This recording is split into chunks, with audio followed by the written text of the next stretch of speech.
Joseph Kabila, quand il a dirigé ce pays, en 2001, il avait quel titre académique? Merci beaucoup. Joseph Kabila avait plusieurs diplômes. Mon Dieu. Plusieurs diplômes. Mais vous-même, vous posez que soyez calme, vous ne soyez pas agité. Joseph Kabila avait plusieurs diplômes en formation militaire, des académies militaires connues du monde. Et c'est pour ça que je dis que c'est une coalition hypocrite. En 2022, vous allez voir que les gens vont se tirer dessus les uns les autres dans ce pays ici, oubliant qu'ils ont fait un parcours ensemble. Oui, c'est par les dialogues que nous pouvons régler les cas. Malonda, c'est par les dialogues, pas par les tueries, pas par la confrontation, pas par des pressions populaires, pas par les tribalismes. Parce que chacun veut mettre quelqu'un de chez lui. C'est trop grave ça. 8 millions de dollars par année que Joseph Kabila touche sous forme de pension. Monsieur Joseph Kabila, moi je vais vous donner un conseil. Le Congo là ne vous appartient pas à vous seul. Ne soyez pas égoïste.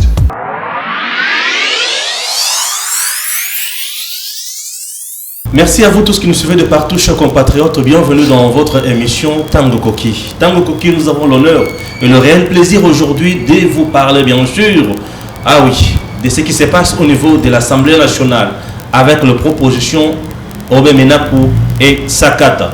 Ça, c'est de 1. De 2, nous allons parler du rapport mapping. Rapport mapping, ils ont ciblé Nini, puis ils ont Luka Nini. Et c'est pour quel intérêt? Et ça demande une justice transitionnelle ou ezali ndenge nini wana ezali mama nalikambo mibali déjà. Troisième point, et kozala lié nalikambo o Italie minembwe. Alors nous recevons pour vous le président national de l'Azado, maître Jean-Claude Katende. Azado, association africaine de défense des droits de l'homme. Avec lui nous allons échanger. Maître Jean-Claude, bonjour. Bonjour. Bienvenue dans notre émission Tango Koki. Merci. Voilà, maître, notre première thématique est liée au rapport mapping. C'est quoi d'abord le rapport mapping? En fait, je ne sais pas s'il faut donner une définition, mais quand vous lisez le rapport mapping, vous allez seulement vous rendre compte que c'est une description de certains incidents, des violations de droits de l'homme et du droit international humanitaire survenu en République démocratique du Congo de 1993 à 2003. Et dans ce rapport, on fait la description de 3 crimes internationaux ou de 3 incidents qui pourraient être qualifiés de crimes internationaux. Il s'agit des crimes contre l'humanité, il s'agit des crimes de guerre et il s'agit du génocide. Et ceux qui ont fait ce rapport ont mis plus l'accent sur la description de comment ces violations de droits de l'homme et du droit international humanitaire sont arrivées en République démocratique du Congo. Et dans leur conclusion, ils disent que la charge qui leur avait été donnée par les conseils de sécurité, leur mandat, n'était pas d'établir des responsabilités, encore moins de qualifier les faits, parce qu'ils estiment que ce travail-là, c'est un travail qui doit être confié à la justice.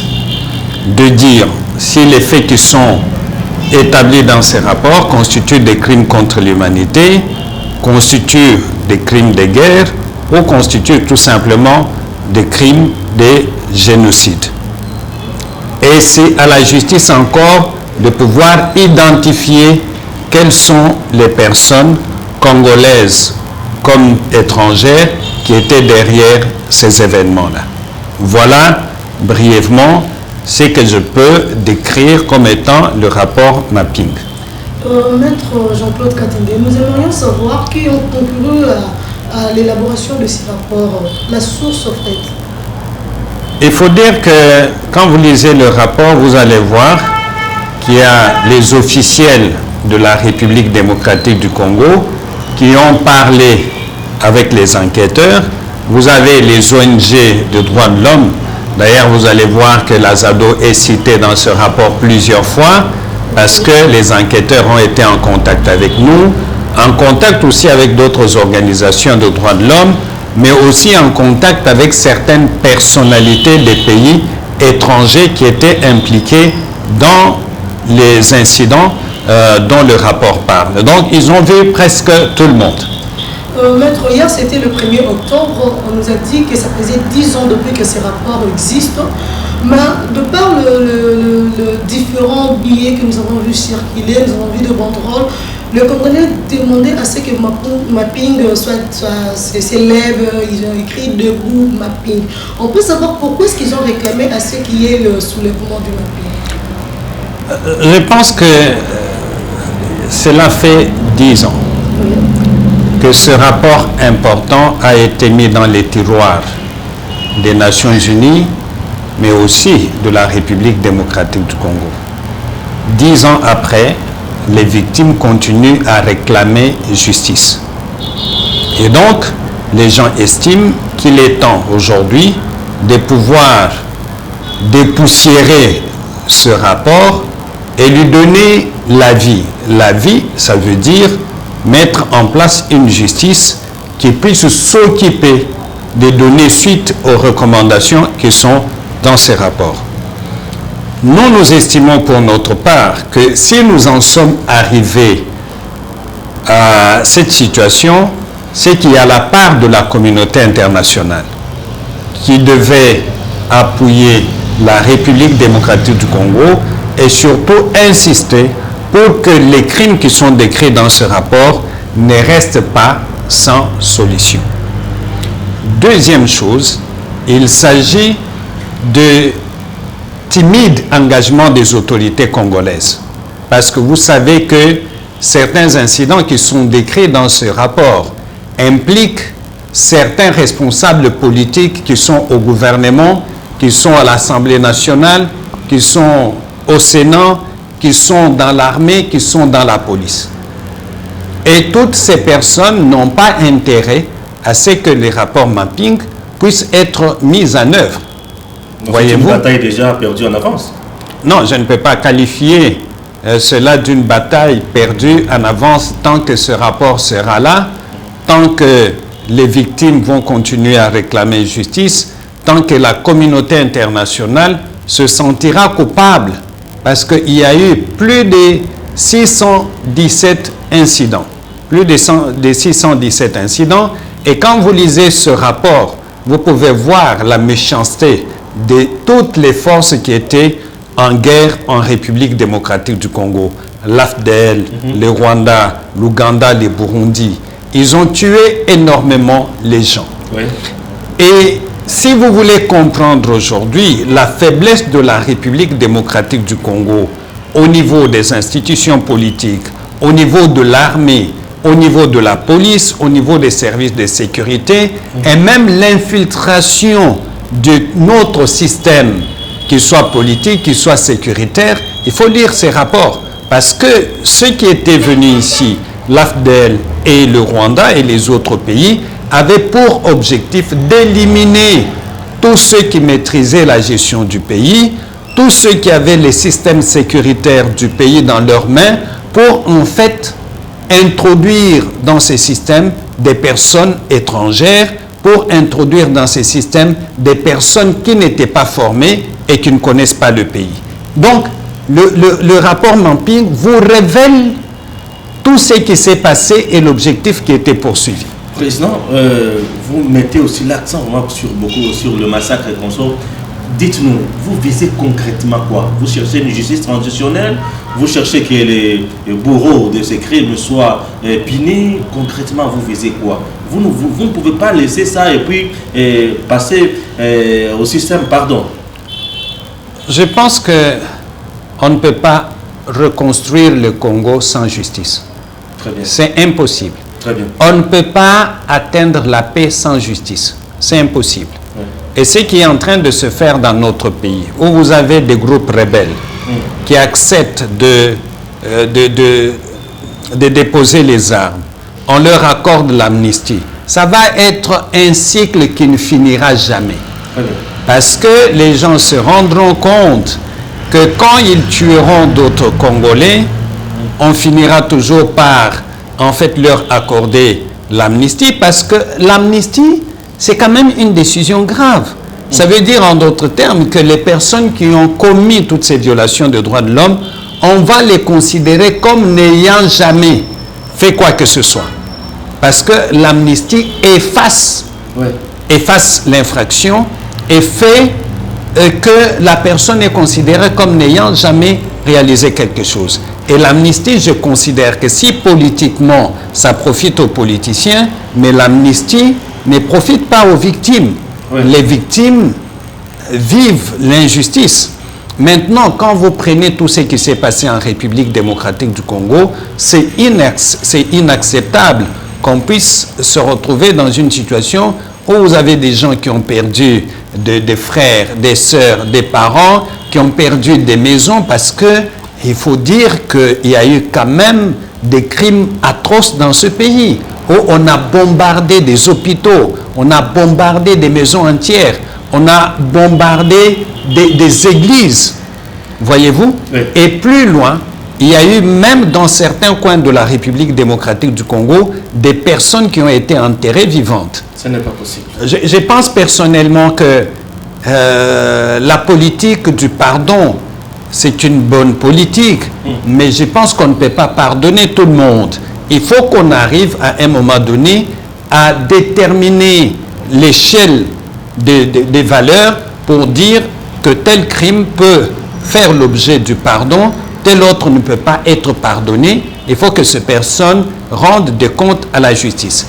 Et aujourd'hui, c'est une bonne nouvelle d'entendre que les choses bougent à travers le monde grâce au plaidoyer mené par beaucoup de personnalités congolaises, mais aussi étrangères, dont le docteur Denis Mukwege, où aujourd'hui, l'idée de mettre en place un tribunal international sur le Congo commence à prendre corps.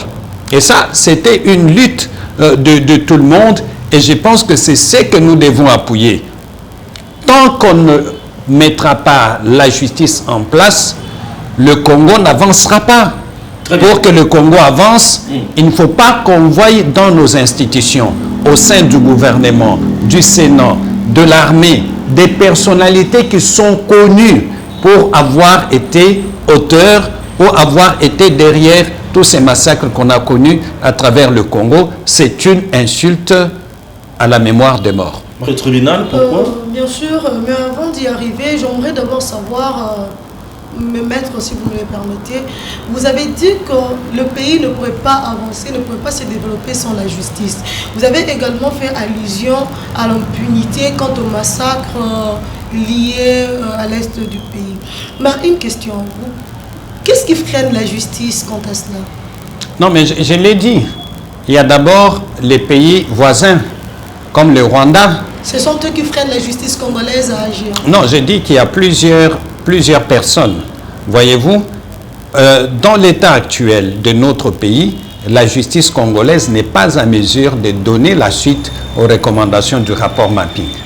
Parce que notre justice est prise en otage par les politiciens. Voyez-vous? Et donc, ces politiciens, parmi eux, il y a des gens qui étaient dans la rébellion. Il y a des gens qui étaient dans l'AFDL. Voyez-vous? Et donc, on ne peut pas aujourd'hui, je ne vais pas citer les noms, les gens sont connus. Vous avez des gens au gouvernement qui ne veulent pas du tout qu'on ouvre ce rapport. Parce que ces gens, nous les connaissons, ils étaient dans l'AFDL, ils étaient dans RCD Goma, RCD KML et d'autres partis politiques, voyez-vous, et d'autres mouvements rebelles qui ont eu le temps de commettre ces incidents en République démocratique du Congo. Et tant que ces personnes vont être aux commandes des institutions, tant que ces personnes vont être dans l'armée et dans la police, ça va être difficile. C'est pour ça qu'il est important qu'on puisse traduire toutes ces personnes en justice pour permettre à ce que même les institutions congolaises soient nettoyées de brebis galeuses. C'est quand même un grand défi de voir les gens qui étaient dans la RCD Goma ou dans d'autres mouvements rebelles et qui ont été des auteurs de tous ces incidents ici, narguaient le peuple dans les institutions. Et cela dure depuis plusieurs années. Les Congolais en parlent, mais il faut qu'il y ait un mouvement au niveau des autorités politiques qui travaillent de manière visible, de manière claire, pour que tout ce monde rende de compte à la justice. Donc nous devons retenir que la volonté politique n'est pas effective dans ces dossiers. Il n'y a pas une volonté politique impliquée. Je pense qu'il y a quelques années, cette volonté n'existait pas. Sinon, on n'aurait pas fait 10 ans sans donner de suite aux recommandations. Aujourd'hui, nous avons encore peur que cette volonté puisse exister. Aujourd'hui, cette volonté existe, mais elle est timide. Vous avez déjà entendu que le président de la République insiste pour qu'on mette en place une justice transitionnelle. Maître Jean-Claude Katende, hier, lors de la commémoration du 10e anniversaire, selon l'existence du rapport Mapping, nous avons vu également et entendu de paisibles citoyens réclamer la création d'un tribunal pénal international. Alors que dans le monde comme dans le pays, il y a des instances judiciaires traitant de tous ces crimes liés aux crimes contre l'humanité, aux violences sexuelles et consorts, toutes ces infractions, tous ces crimes-là. Il y a bien sûr des instances qui les connaissent. Mais pourquoi réclamer encore la création d'un tel tribunal pour connaître de ces crimes? Surtout que la CPI aussi existe. Existe. Non, je vous ai dit, il faut bien comprendre. Ouais. D'abord, la première chose, il faut lire le rapport lui-même. Parce que la majorité des questions que vous posez ont des réponses dans le rapport. Mais comme je l'ai lu... Ceci pour aider aussi les Congolais à qui a comprendre. accès à ces rapports. Voilà, Oui. C'est surtout qu'en République démocratique du Congo, nous connaissons un problème de vulgarisation. Vous avez... Et surtout de la lecture Voilà, aussi. bien sûr. Déjà, l'État a du mal à faire parvenir réellement à la population certaines lois. À combien plus forte raison ces rapports Mapping. Je comprends bien. Merci. Ouais. Mais il faut vous mettre en tête Ouais. qu'il y a des crimes qui ont des ramifications avec des personnes étrangères. Très bien. Donc notre justice n'est pas capable de traquer ces gens-là. Ouais. Une autre question, c'est que certaines de ces personnalités impliquées sont aujourd'hui dans les institutions congolaises. Au gouvernement, au Parlement, au Sénat.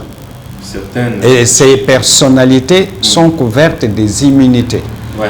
Difficile à lire. Ça aussi, c'est notre Et problème. vous avez appris qu'il y a certaines personnes qui ont commis des infractions ici, soit elles sont au Sénat, soit à l'Assemblée nationale. Ouais, bien. On a refusé de lever leurs immunités. Ouais. C'est connu, c'est public. Ouais. Mais qu'est-ce que nous, les citoyens, nous avons fait? Nous avons regardé et nous avons tourné nos regards ailleurs. Ça veut dire en d'autres termes que tant qu'on aura des personnalités dans les institutions qui pourraient avoir une influence quelconque sur la justice, il est difficile que la justice congolaise puisse poursuivre ces gens-là. Mais le tribunal international a cet avantage qu'il va avoir un mandat pour traquer et les Congolais et les personnes étrangères. Sans oublier que dans ce rapport, il n'y a pas que des individus, il y a aussi certaines multinationales, certaines entreprises qui étaient venues en République démocratique du Congo pour profiter du désordre et exploiter les ressources naturelles du Congo. Et les multinationales, c'est en fait des institutions ou des organisations ou des sociétés très puissantes que les juges congolais ne peuvent pas intimider ou avoir de l'autorité sur ces types d'entreprises. C'est pour ça qu'on a besoin d'une institution qui soit créée dans le cadre, n'est-ce pas, des Nations Unies et dotée des mandats forts pour pouvoir prendre tous ces gens-là. Vous avez parlé de la Cour pénale internationale. Oui. Je vous rappelle que la Cour pénale internationale ne peut pas s'occuper des incidents survenus avant 2002. Très bien. Voyez-vous, le rapport va de 1993 à 2003. Donc, si vous voulez que les crimes soient soumis à l'appréciation ou au jugement de la Cour pénale internationale, la conséquence est qu'on ne prendra que les crimes de 2 ans, 2002 et 2003. Et la grande partie ne va pas être prise en considération. Ça va être une injustice. Exact. Alors, pour quelle raison on va juger ceux qui ont commis les crimes de 2002 à 2003 et on laisse tomber ceux qui ont commis les crimes de 2002 ou 2001 à 1993? Il faut qu'il y ait un tribunal qui couvre tous les crimes, qui s'occupe de tous les crimes. Maître, avant de passer à une autre thématique, avez-vous quelque chose à placer encore sur ce rapport mapping? Je pense que la mobilisation interne, elle est très importante pour convaincre la communauté internationale de s'occuper des questions de la République démocratique du Congo. La faiblesse que nous avons eue, c'est que ces dossiers des crimes commis de 1993 à 2002 ont connu trop peu l'implication des autorités congolaises. Très bien. Trop peu. Je ne sais pas pourquoi nos autorités ont peur d'aborder cette question de manière droite, de manière frontale, parce que c'est quand même la vie des Congolais qui a été mise en cause. C'est quand même des victimes congolaises qui sont de plus en plus nombreuses et qui n'ont jamais eu de suite par rapport à ce qui est arrivé dans notre pays. Absolument que le président de la République, qu'on l'entende parler de ces questions publiquement, qu'on le voie faire le tour de la République démocratique du Congo pour en parler. Parce que la paix ne viendra pas seulement des armes. La paix viendra aussi du fait qu'on ait un tribunal qui s'occupe de ceux qui ont commis ces crimes pour que tout le monde se réalise que si nous nous adonnons à ce genre de travail, à ce genre de crimes dans un pays, nous serons poursuivis, nous irons en prison. Et tant que cela ne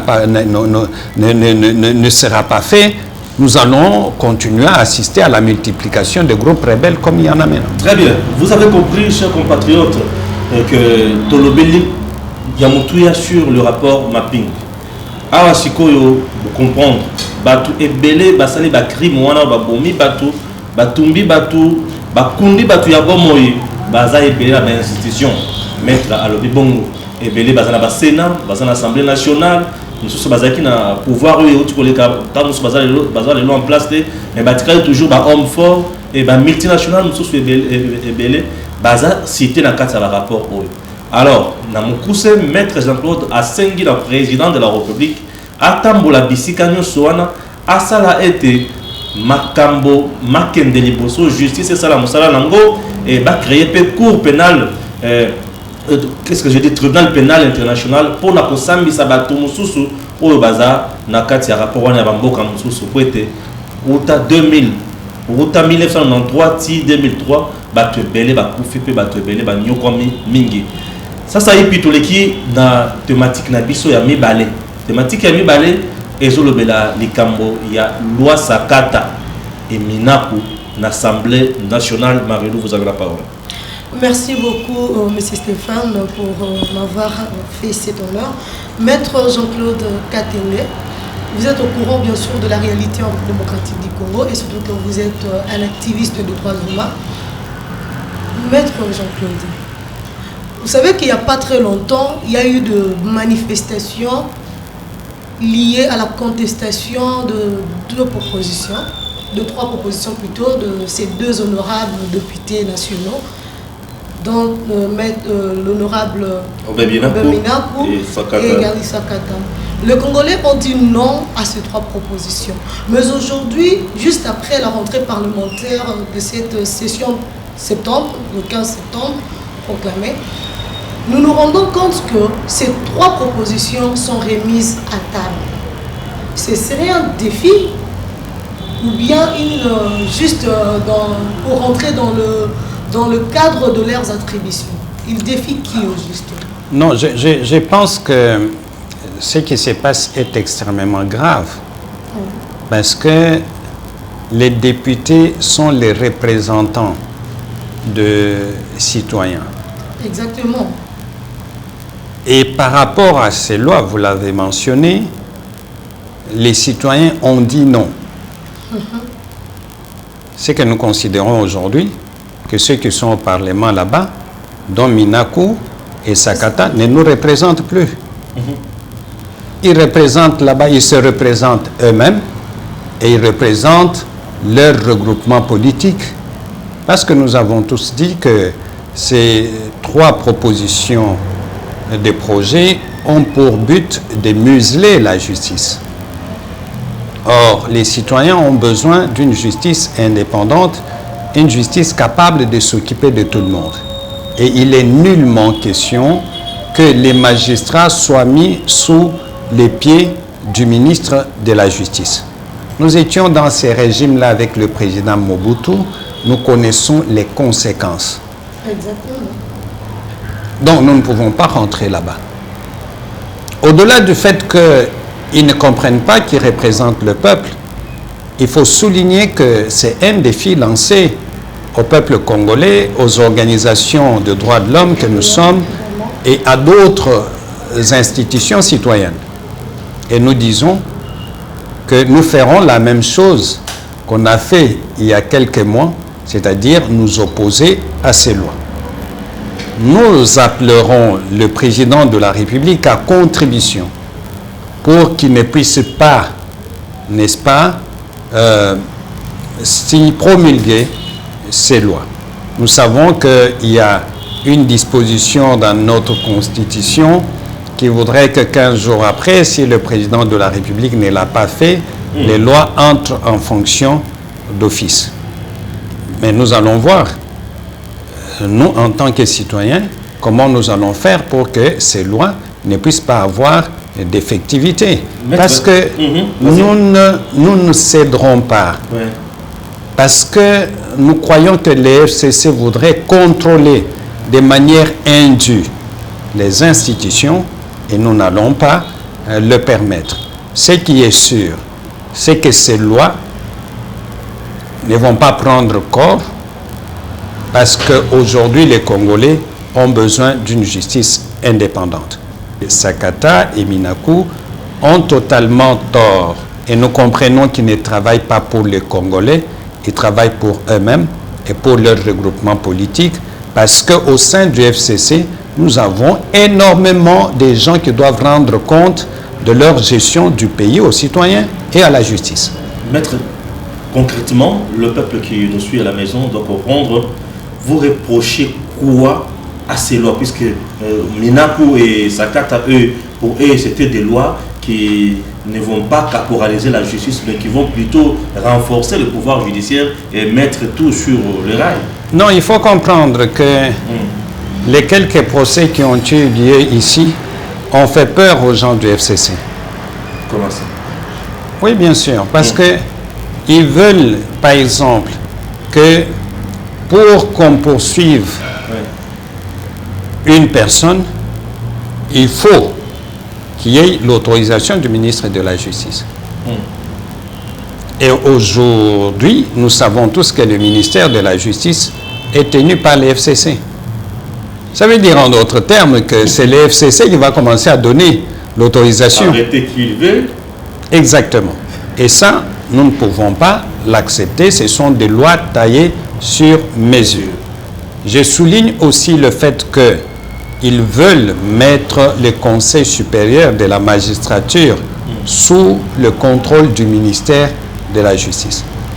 Et que tout magistrat qui pourrait être proposé à la révocation, à la nomination, à la promotion, doit avoir l'aval.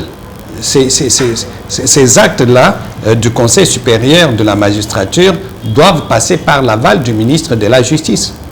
Ça veut dire qu'ils ont tout fait pour dépouiller le Conseil supérieur de la magistrature de son pouvoir. Parce qu'aujourd'hui, la gestion des magistrats est confiée au Conseil supérieur de la magistrature. Donc là, ce serait l'empiètement du gouvernement Exactement. Dans la justice. Exactement. Mais ils sont allés plus loin.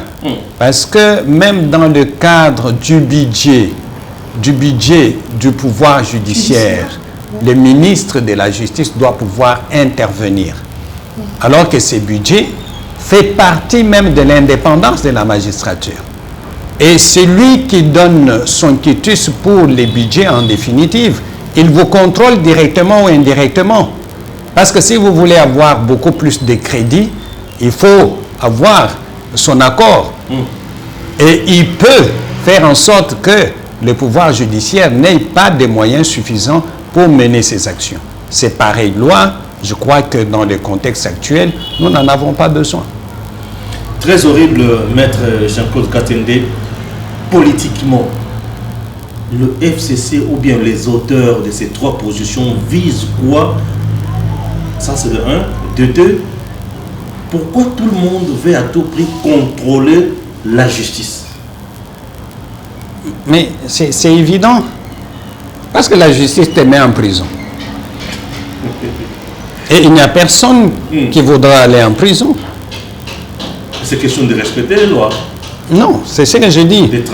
Malheureusement, nous avons des Congolais et des Congolaises qui ont géré ce pays pendant 18 ans comme leur poche. Ouais. Et quand l'heure arrive de rendre des comptes, les gens estiment que on ne peut pas le faire.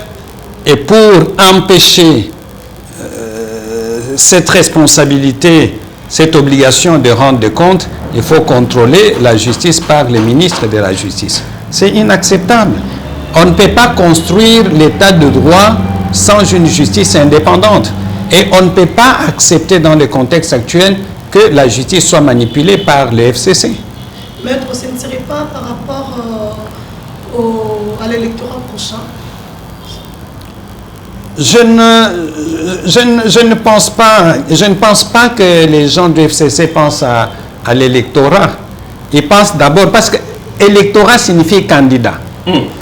Mais la plupart des candidats qu'ils ont des comptes à rendre à la justice, en commençant par l'autorité morale. Non, mais on parle déjà du retour de l'autorité morale en 2023. Vous comprenez? Déjà, en commençant par l'autorité morale. Maintenant, vous allez parler de l'électorat sans candidat. Donc, il faut d'abord protéger les candidats. Il faut d'abord protéger les candidats. Et pour protéger les candidats, il faut contrôler la justice. Parce qu'il ne faut pas oublier que dans notre loi, certaines personnes qui ont déjà fait l'objet des condamnations, par exemple, pour des questions de corruption, ne peuvent pas être candidats. C'est pour ça que M. Jean-Pierre Bemba avait été recalé, son dossier n'avait pas été retenu. Voilà, une infraction du reste qui n'est pas connue en République démocratique du Congo, mais on a utilisé ça politiquement pour pouvoir éliminer un candidat qui faisait peur. Très bien, voilà. Chers compatriotes, vous avez compris que nous sommes là dans votre émission Tango Koki. Nous recevons pour vous aujourd'hui Maître Jean-Claude Katende. Maître Jean-Claude Katende, monsieur très connu dans notre pays pour, bien sûr, le travail qu'il est en train de faire sur le terrain, qu'il fait dans les institutions, qu'il fait bien sûr pour le bien-être de ces grands pays. Alors, Tozo le Belaye plutôt, Makambo, il y a 3 propositions, il y a Ndeko Obemenako, na Gary Sakata. Ah, tandis que le baboye, bazongisi yango les sousou na mesa ya mokonzi, otobengi Janine Mabunda na l'Assemblée nationale, balingi ete basala nyonso eleka pour être ba contrôler pouvoir judiciaire. Basala manso balingi na justice na mboka na biso. Tina wapi maître azali ko boya pe ko lobake ezali ya mutuya ata mukete. Toleki na sujet na biso ya suka ya mboto silisa émission ezali likambo o Italie Minembwe. Vous avez les Kamwa Minembwe, ils allaient préoccuper Batou, nazali komona na ba réseaux sociaux presque partout, Batou ko benganga Stéphane Tozana Kanda Makasi, président de la République ateki mboka ateki parti ya mabele na ba Rwandais. Et ils a vérité tout ça le kuta. Toye pa ya mutu oyo azalaka na ba données fiables. Yeso ki a lobby en tout cas na lobana bino tondi mamalamo. Pourquoi? Puisque avant de parler à Zoakatan, puis à la recherche, Nengi Longobani. Toujours le Kambo, comme 3e thématique, na maître Jean-Claude. Maître, affaire Minembwe aujourd'hui. Est-ce que c'est dans les attributions du ministre d'État en charge de la décentralisation, Azarès Robert Ouadalé, a installé un bourgmestre là-bas? Ça c'est de 1. De 2. Qui ces gens-là ont installé de l'autre côté? Les Congolais, les Tutsis ou les Rwandais? C'est ça la préoccupation des Congolais qui m'écrivent de partout. J'ai posé la question telle que vous l'avez souhaité. Voilà. Bon, je pense que vous ne pouvez pas comprendre ce qui se passe à Minembwe si vous ne comprenez pas le rapport mapping. Très bien. Ça veut dire en d'autres termes que Minembwe, ce n'est pas le président Tshisekedi qui a établi les Banyamulenge là-bas. Ouais. C'est une situation qu'il a héritée. Okay. En fait, je veux dire, c'est une situation qu'il a trouvée. Alors, quand les gens disent que c'est lui qui a vendu une partie du Congo au Rwanda, je pense qu'il faut recadrer ça le plus vite possible. C'est une situation que lui n'a pas créée, c'est une situation qu'il a trouvée. Mais est-ce que fondamentalement, c'est un grand problème? Là, c'est une question, mais il faut... C'est pas... Pour moi, je me dis, c'est pas un grand problème. Et j'ai toujours pensé que le Rwanda entier, c'est pas plus de 3 millions de personnes. Pensez ou bien la réalité? Je vous dis que le Rwanda n'est pas plus de 3 millions de personnes. Tous les Rwandais. Mais maintenant, la question que nous devons nous poser, comment 3 millions de personnes sont-elles capables de faire ce qu'elles font au Congo? La remise en question nous concerne, nous, qui pensons être des vrais Congolais. De 1, nous sommes corrompus. De 2, nous ne sommes pas organisés. Parce que, est-ce que vous vous rendez compte qu'aujourd'hui, si nous prenons tous les 3 millions de Rwandais, nous les mettons en République démocratique du Congo, dans les institutions, par exemple au Parlement, ils ne pourront même pas avoir plus de 100 députés. Voilà comment moi j'ai conduit ma réflexion. Donc la question ce n'est pas les autres, la question c'est nous. La question c'est nous. La question c'est notre armée qui n'est pas capable de faire du travail parce qu'il y a des gens corrompus là-bas. Le problème c'est notre police. Le problème c'est notre classe politique. Voyez-vous, si on avait une administration efficace, nous n'aurions même pas tous ces problèmes ici de dire voilà, tel il était rwandais avant, maintenant il est devenu Munyamurenge, et puis il est devenu... Non, mais c'est parce que notre administration est défaillante. N'importe qui peut avoir une carte d'électeur. N'importe qui peut avoir des documents officiels de la République démocratique du Congo parce que il suffit de donner à un fonctionnaire 20 $, tout est parti. Voilà les vraies questions sur lesquelles il faut travailler. Et quand vous regardez de l'autre côté, vous avez des gens qui ont un agenda. Mais l'agenda du Congo, c'est quoi? Comment voulez-vous, madame, qu'un ministre de la Défense aille assister à l'installation d'un bourgmestre? Décentralisation. Mais c'est là que je dis que la remise en question, c'est nous. Est-ce que le même ministre, on peut l'inviter pour aller assister à l'installation du bourgmestre de Kimbanse qui va venir? Il ne viendra pas. Voilà. Ce ministre-là, il est congolais. Mais pourquoi il ne pouvait pas dire « je n'y vais pas » ? Parce que ça ne rentre pas dans mes attributions. Et dans le cas d'espèce, il faut dire que les bourgmestres ne dépendent pas du ministre de la décentralisation. Oui. Ils dépendent du ministre de l'Intérieur. Voyez-vous, il y a toutes ces confusions que nous, les Congolais, nous acceptons. Je pense qu'un homme comme Azarias, avec tout ce qu'il a posé comme acte, aurait dû être révoqué par le président de la République. Mais jusqu'à là, nous constatons silence radio de la part du gouvernement. Mais c'est pour ça que nous en parlons. Et tant qu'on va traiter ces dossiers ici dans des petites pièces sans que le Congolais ne soit au courant de ce qui se passe. Nous allons continuer à nous poser des questions. Mais les questions principales sur lesquelles moi je reviens, c'est de dire, nous les Congolais, nous devons nous remettre nous-mêmes en cause.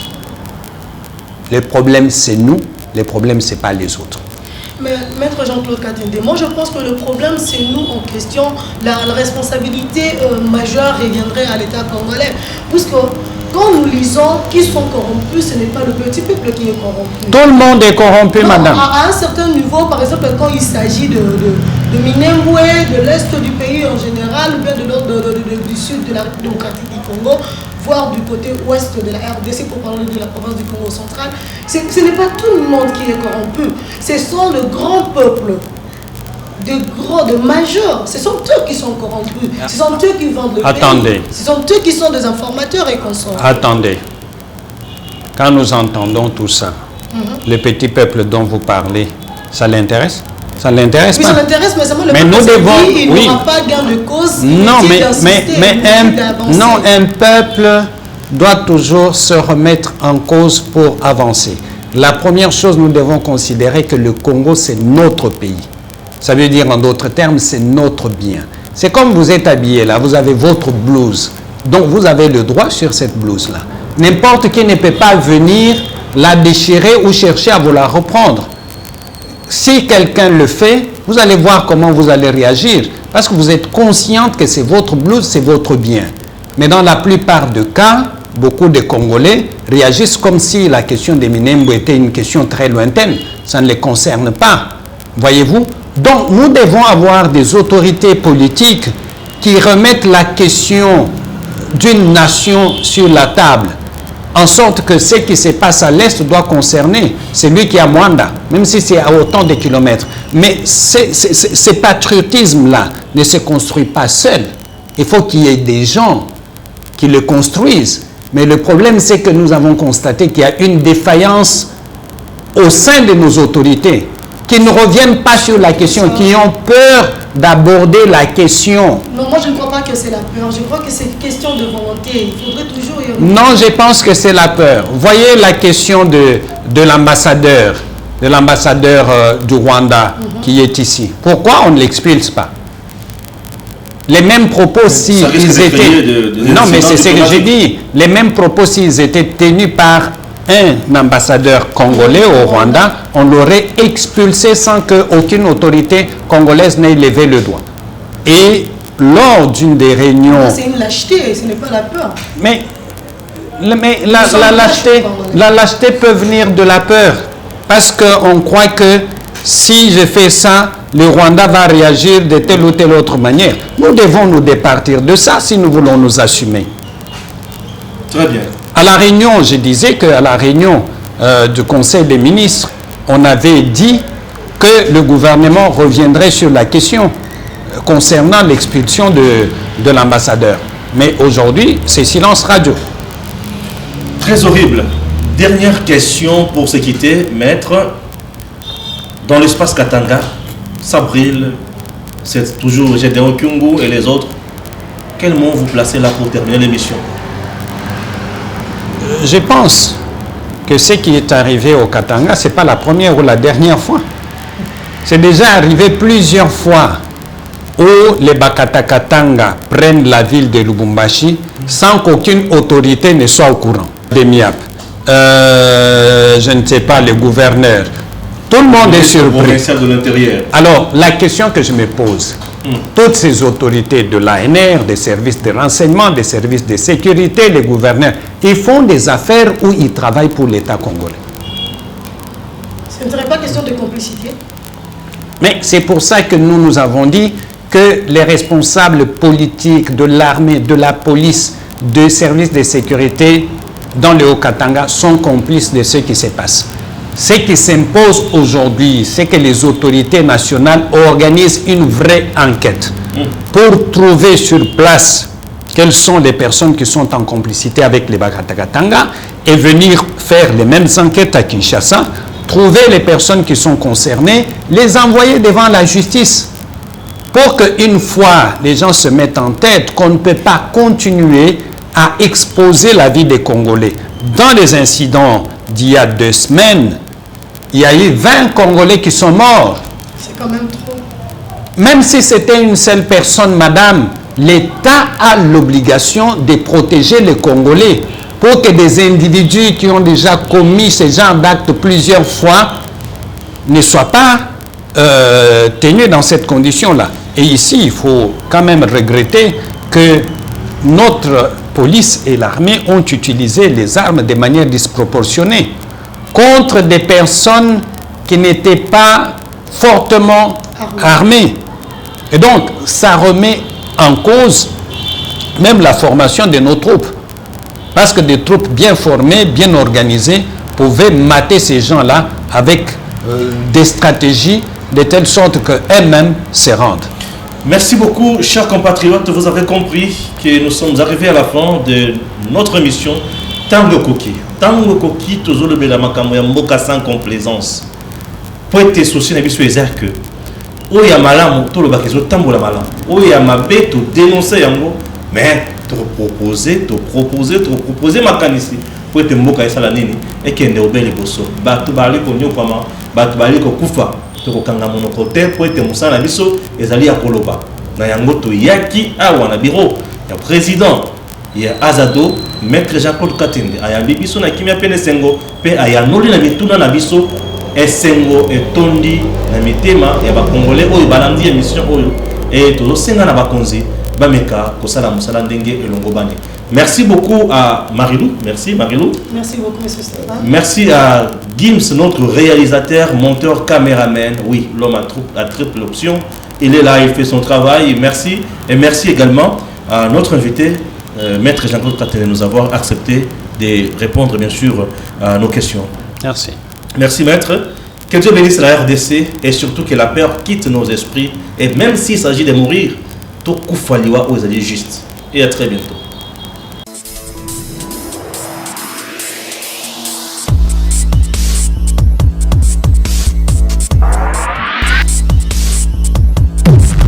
Joseph Kabila, quand il a dirigé ce pays, en 2001, il avait quel titre académique? Merci beaucoup. Joseph Kabila avait plusieurs diplômes. Mon Dieu. Plusieurs diplômes. Mais vous me posez que soyez calme, ne soyez pas agité. Joseph Kabila avait plusieurs diplômes en formation militaire, des académies militaires connues du monde. Et c'est pour ça que je dis que c'est une coalition hypocrite. Et en 2022, vous allez voir que les gens vont se tirer dessus les uns les autres dans ce pays ici, oubliant qu'ils ont fait un parcours ensemble. Oui, c'est par les dialogues que nous pouvons régler les cas. Malonda, c'est par les dialogues, pas par les tueries, pas par la confrontation, pas par des pressions populaires, pas par les tribalismes.